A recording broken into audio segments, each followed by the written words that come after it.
સુરતની વિનર્મદ દક્ષિણ ગુજરાત યુનિવર્સિટીએ પરીક્ષામાં ગેરરીતિ કરનારા વિદ્યાર્થીઓ માટે સજા અને સુધારણાનો અનોખો માર્ગ અપનાવ્યો છે.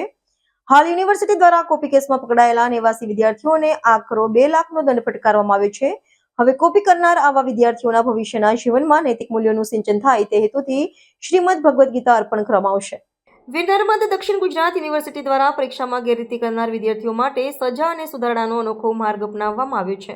યુનિવર્સિટી દ્વારા કોપી કેસમાં પકડાયેલા 89 વિદ્યાર્થીઓ પર 2 લાખ રૂપિયાનો ભારે આર્થિક દંડ ફટકારવામાં આવ્યો છે. આ દંડ સાથે સુધારણાના ઉપાય તરીકે યુનિવર્સિટી આ વિદ્યાર્થીઓને શ્રીમદ ભગવદ્ ગીતા અર્પણ કરશે. આ પગલાંનો હેતુ વિદ્યાર્થીઓના ચારિત્ર્ય અને ભવિષ્યમાં જીવનમાં નૈતિક મૂલ્યોનું સંચાર કરવાનો છે. સાથે જ ગીતાના સિદ્ધાંતો પર આધારિત વિશેષ કાઉન્સેલિંગ સત્રો પણ આયોજિત કરવામાં આવશે, જેથી તેઓ ભવિષ્યમાં ફરીથી અનૈતિક કૃત્યોથી દૂર રહે.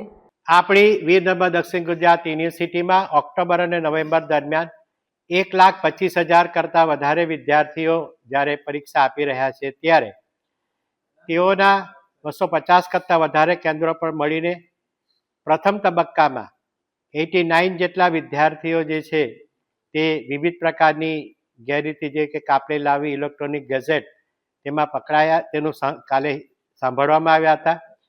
આ દરમિયાન તેઓ મનોવૈજ્ઞાનિક રીતે નિરાશ થતા હોય છે, એટલે ધ્યાનમાં રાખીને તેઓને ભારત રાષ્ટ્રનું ઘરેણું એવું ભગવદ્ ગીતા દરેકને આપવામાં આવશે.